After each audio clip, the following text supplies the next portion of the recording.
5 ലക്ഷം കൊടുത്ത ഏട്ടത്തിയുടെ മുത്തച്ഛൻ ഗൗരി ചേച്ചിയുടെ പോസ്റ്റ്മോർട്ടം റിപ്പോർട്ട് മറക്കണമെന്നുണ്ടെങ്കിൽ എന്തോ കാര്യമായി തന്നെയുണ്ട് കുട്ടേട്ടാ, സച്ചി പറഞ്ഞു. അതെ, സച്ചി പറഞ്ഞത് നേരാ. അല്ലെങ്കിൽ ഗൗരി മരിച്ചാൽ അവർക്കെന്താ? എന്തിനാ അവർ ആ പോസ്റ്റ്മോർട്ടം റിപ്പോർട്ടിൽ കൃത്രിമത്വം കാണിച്ചതെന്ന് ഡോക്ടർക്കറിയില്ല. കാശ് കിട്ടിയപ്പോൾ പിന്നെ അയാൾക്കത് അന്വേഷിക്കാനാണോ നേരം? പക്ഷേ എന്തിന്? വലിയടത്തുകാർക്ക് അതിൽ കാര്യമായ ബന്ധമുണ്ടെന്ന് തോന്നുന്നു. പക്ഷേ ആര്? അവർക്ക് ഗൗരിയോട് എന്തിനാ ഇത്ര പക? റേപ്പ് ചെയ്ത് കൊല്ലാൻ മാത്രം. ശ്രീ എല്ലാം കേട്ടുനിന്നു. നീ എന്താ ശ്രീ ഒന്നും പറയാത്തത്? എനിക്ക് ഒരു മരവിപ്പ് പോലെ തോന്നാ.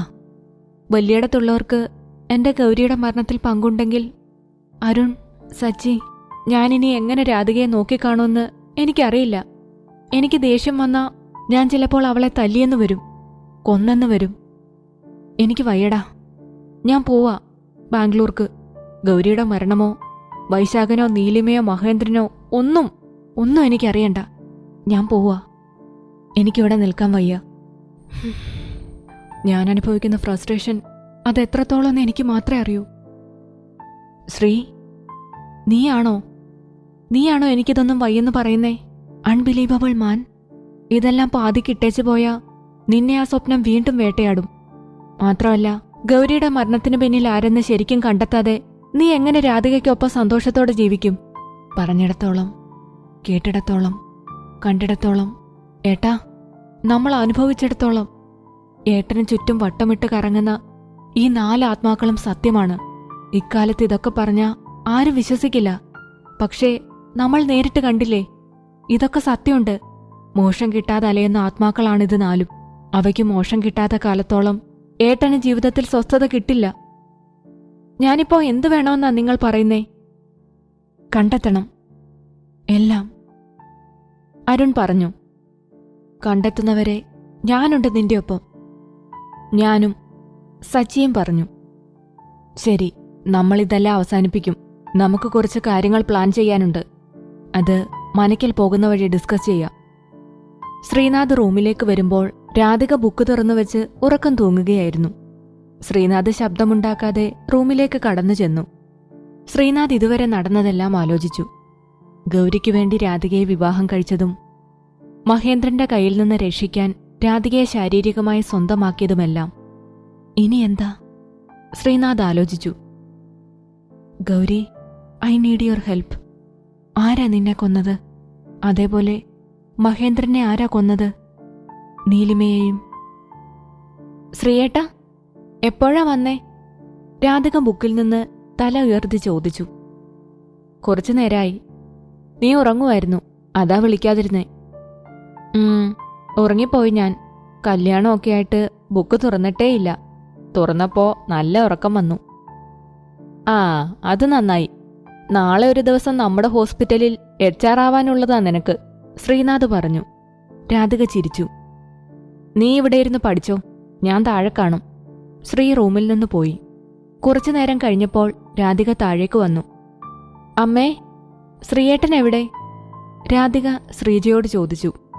അവന് സച്ചിയും അരുണും കാവിന്റെ അടുത്തേക്ക് തൂമ്പ എടുത്തുകൊണ്ട് പോയിരുന്നു. എന്തിനാന്ന് ചോദിച്ചിട്ട് മിണ്ടിയില്ല. ആ അമ്മേ. ലച്ചു എവിടെ? മുറ്റത്തുണ്ട്. മോള് പഠിക്കുകയായിരുന്നോ? ആ അമ്മേ, പരീക്ഷ ഡേറ്റ് വന്നു. കല്യാണവും വിരുന്നും ഒക്കെയായി കുറേ ക്ലാസ് പോയി. അപ്പോ മെനക്കെട്ട് പഠിച്ചാലേ ശരിയാവൂ. ദാ മോളെ ചായ. ഭാനുമതി എല്ലാവർക്കും ചായയുമായി എത്തി. ഈ ചെക്കന്മാർക്ക് ചായയൊന്നും വേണ്ടേ? ഈ വൈകുന്നേരം കാവിലെന്താ അവർക്ക് പണി? യമുനെ, ഈ ചായ അവർക്ക് കൊണ്ടുചെന്ന് കൊടുത്തിട്ട് വരാം. ഞാൻ കൊണ്ടുകൊടുക്കാം അപ്പേ. രാധിക ചായ വാങ്ങി. അപ്പോഴേക്കും ലച്ചു വന്നു. ലച്ചു അവർക്കുള്ള പലഹാരവും എടുത്തു. ഇവർക്കെന്താ ഇപ്പോ കാവിൽ പണി? ലച്ചു ചോദിച്ചു. ആവോ, എനിക്കറിയില്ല. നമുക്ക് പോയി നോക്കാം, രാധിക പറഞ്ഞു. ഇന്നെന്താ സേവനവാരമാണോ? പഴയ കാവിന്റെ അടുത്ത് തൂമ്പുകൊണ്ട് കിളയ്ക്കുന്ന ശ്രീനാഥിനെ കണ്ടപ്പോൾ രാധിക ചോദിച്ചു. നിങ്ങളെന്താ ഇവിടെ? സച്ചി ചോദിച്ചു.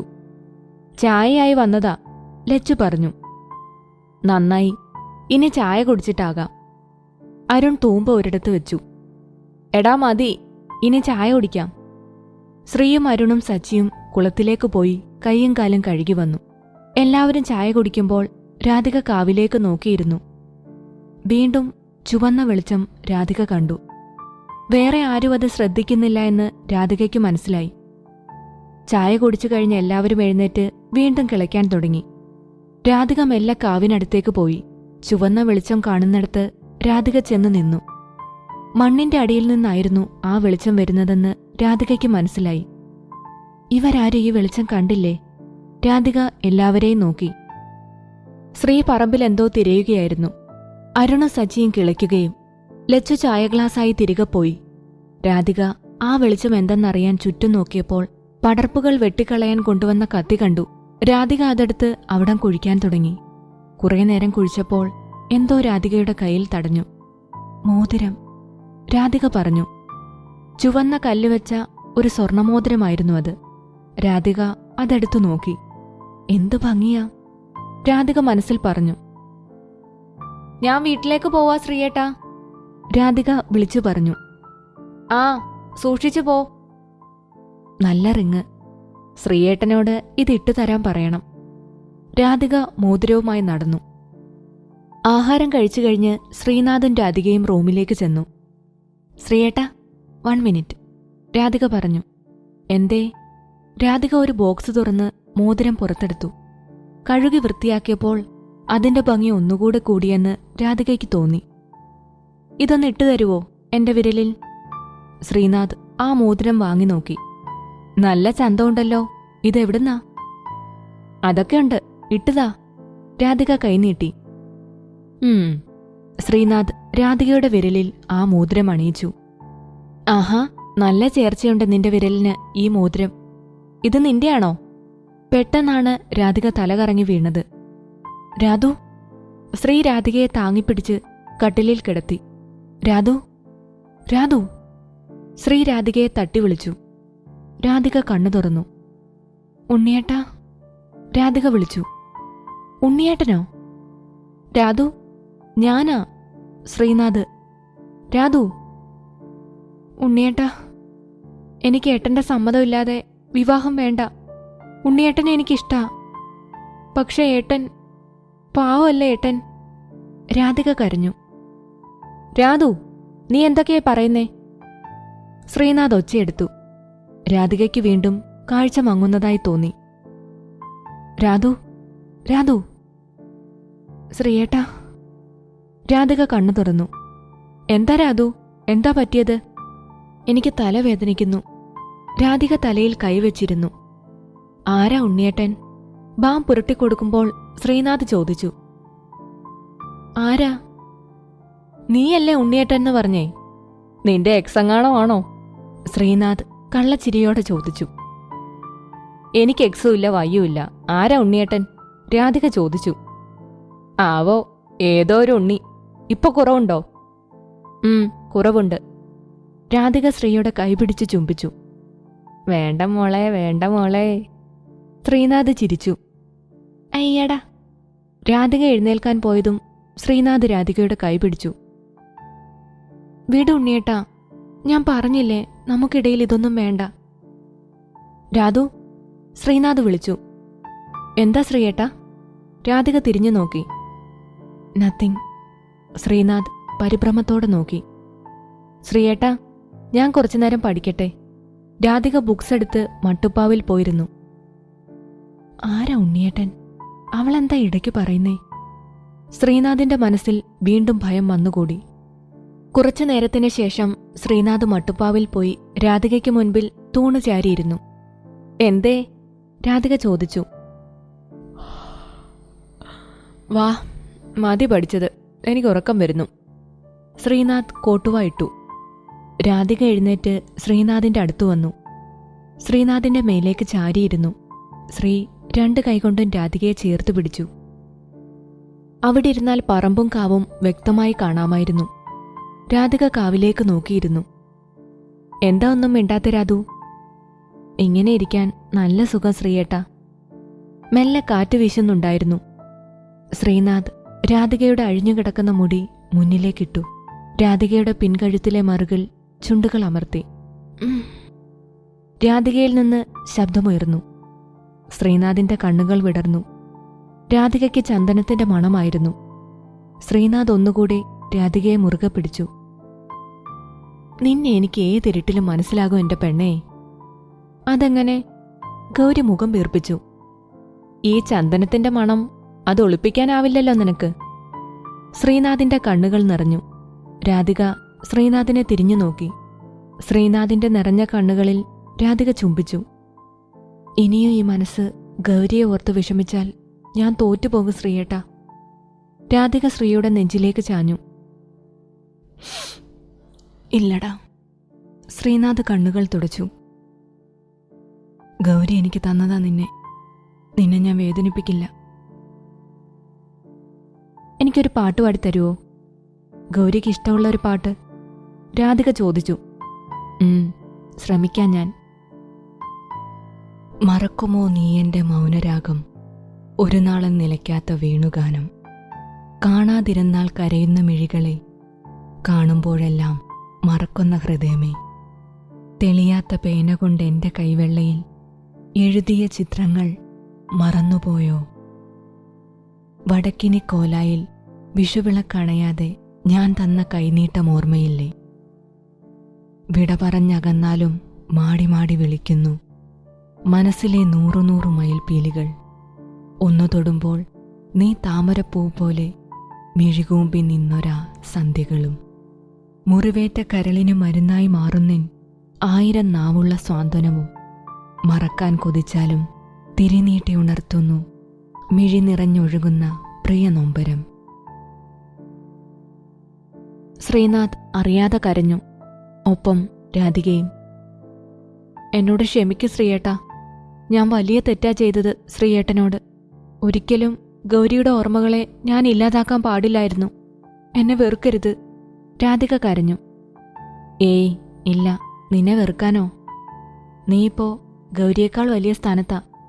ശ്രീനാഥ് രാധികയെ കെട്ടിപ്പിടിച്ചു. ഗൗരി. ശ്രീനാഥ് മനസ്സിൽ കരഞ്ഞു വിളിച്ചു. നീയും കരയുകയാവല്ലേ? എനിക്കറിയാം. I really miss you. ഒരൊറ്റ മനസ്സുകൊണ്ട് ഞാൻ സാറ്റിസ്ഫൈ ചെയ്യിപ്പിക്കുന്നത് 3 മനസ്സുകളെയാണ് ഗൗരി. 3 പെൺമനസ്സുകളെ. നീ എന്നോട് ക്ഷമിക്ക്. നിന്നേക്കാളേറെ എന്തോ രാധികയെ ഞാൻ സ്നേഹിക്കുന്നു. ശ്രീനാഥ് ഒന്നുകൂടി രാധികയെ ചേർത്ത് പിടിച്ചു. ശ്രീനാഥിന്റെ നെഞ്ചോട് ചേർന്നുറങ്ങുകയായിരുന്നു രാധിക. ആരാ അത്? ആരാ കാവിൽ? ആരാന്ന് ചോദിച്ചത് കേട്ടില്ലേ? ഈ സന്ധ്യാസമയത്ത് ആരാ കാവിൽ? ഇരുട്ടിൽ നിന്ന് പുറത്തേക്ക് വന്ന രൂപം കണ്ടപ്പോൾ ആ കണ്ണുകളിൽ ഭയം നിറഞ്ഞു. നിങ്ങളെന്താ ഇവിടെ? എന്താ? ഉണ്ണിയേട്ടനെ കാണാനാണെങ്കിൽ തറവാട്ടിലേക്ക് പോവാ. എനിക്ക് വൈശാഖിനെ അല്ല കാണേണ്ടത്, നിന്നെയാ. എന്തിനാ എന്നെ കാണുന്നേ? പോവാ. എനിക്ക് കാവിൽ വിളക്ക് വയ്ക്കണം. അങ്ങനെ പോവാൻ വന്നതല്ല ഞാൻ. എനിക്ക് നിന്നെ വേണം. നിന്നെ കൊണ്ടുപോകാനാണ് ഞാൻ വന്നത്. എന്നെ കൊണ്ടുപോവാനോ? അദ്ദേഹത്തെ അറിയാലോ. കൊന്നുകളയും നിങ്ങളെ. ഇല്ലടി, നിന്നെ അവന് കൊടുക്കില്ല ഞാൻ. എന്നെ വിട്, എന്നെ വിടാൻ. ഉണ്ണിയേട്ടാ! അയാൾ അവളുടെ വാ പൊത്തിപ്പിടിച്ചു.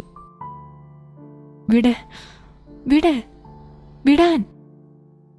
രാധിക ഉറക്കത്തിൽ ശ്രീനാഥിന്റെ കൈ പിടിച്ചു പറഞ്ഞു. വിടാൻ. ശ്രീനാഥ് ഞെട്ടി കണ്ണുകൾ തുറന്നു. രാധു. ഉറക്കത്തിൽ പിച്ചും പേയും പറയുന്ന രാധികയെ ശ്രീ വിളിച്ചു. വിട് ഉണ്ണിയേട്ടാ, വിടന്നെ. രാധു. ശ്രീ ഉറക്ക വിളിച്ചു. രാധിക കണ്ണു തുറന്നു. ഉണ്ണിയേട്ടാ. അയാൾ എന്നെ. മഹേന്ദ്രൻ. രാധിക ശ്രീയുടെ മടിയിലേക്ക് കുഴഞ്ഞു വീണു. മഹേന്ദ്രൻ. ശ്രീനാഥ് രാധികയെ നോക്കി. അപ്പോ ഈ ഉണ്ണിയേട്ടൻ ഇനി വൈശാഖനാവോ? അപ്പോ രാധിക? നീലിമ? ശ്രീനാഥ് വീണ്ടും ഭ്രാന്തമായ ചിന്തകളിലേക്ക് പോയി. രാധു. ശ്രീനാഥ് രാധികയുടെ മുഖത്തേക്ക് വെള്ളം തളിച്ചു. ശ്രീയേട്ടാ.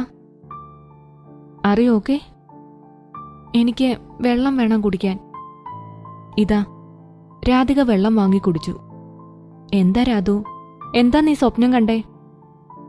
ഞാൻ ഏതോ ഒരു പെൺകുട്ടി. അവരെ ആരോ വലിച്ചുകൊണ്ടു പോകുന്നു. ആരാ? അറിയോ? കണ്ടിട്ടുണ്ടോ മുൻപ്? ഇല്ല, അറിയില്ല. എനിക്ക് വയ്യ ശ്രീയേട്ടാ. നീ കിടക്കുമോളെ. ശ്രീനാഥ് രാധികയെ കിടത്തി. ഇനി ഒന്നും ആലോചിക്കണ്ട, ഉറങ്ങ്. ശ്രീനാഥ് ഉറങ്ങുന്ന രാധികയെ നോക്കിയിരുന്നു. പ്രശ്നങ്ങൾ മുഴുവനോർ പറഞ്ഞ പോലെ മുറുകാൻ പോവുക. വീണ്ടും ഒരു നഷ്ടപ്പെടൽ എന്നെക്കൊണ്ട് താങ്ങില്ല. മുഴുവനോർ പറഞ്ഞ പോലെ രാധികയെ എനിക്ക് നഷ്ടപ്പെട്ട എനിക്ക് വയ്യ. ഒരിക്കൽ അനുഭവിച്ച വേദന ഇനിയും താങ്ങാൻ എനിക്കാവില്ല. രാധികയ്ക്ക് എന്തെങ്കിലും പറ്റിയാൽ ദീർഘായുസ് വേണ്ട എനിക്ക്. എന്നെ അവസാനിപ്പിക്കണം. എൻ്റെ ഗൗരിയെപ്പോലെ എനിക്കെൻ്റെ രാധികയെ നഷ്ടപ്പെടുത്താനാവില്ല. സമ്മതിക്കില്ല ഞാൻ. ശ്രീനാഥിന്റെ മനസ്സ് മറ്റൊരു യുദ്ധഭൂമിയായി മാറി. ഇതിപ്പോ എന്റെ അടുത്ത് കിടക്കുന്ന രാധികയുടെ രൂപത്തിൽ ആരൊക്കെയാ? ഗൗരിയോ അതോ നീലിമയോ? എനിക്ക് മനസ്സിലാകുന്നില്ല. ഞാൻ ആരാ? ശ്രീനാഥോ അതോ വൈശാഖനോ? അപ്പോ മഹേന്ദ്രൻ എവിടെ? അതാരാണാവോ ഇനി? ഇവർക്കൊക്കെ മരിച്ചു കിടന്നാ പോരെ? മറ്റുള്ളവരെ എന്തിനാ ഇങ്ങനെ തീ തീറ്റിക്കുന്നേ? ശ്രീനാഥ് രാധികയുടെ അടുത്തേക്ക് കിടന്നു. ശ്രീനാഥ് ഉറങ്ങുന്ന രാധികയെ നോക്കി. എന്തൊക്കെയുണ്ടായാലും ശ്രീനാഥും രാധികയും ജീവിക്കും. ഞങ്ങൾക്ക് ജീവിച്ചേ പറ്റൂ.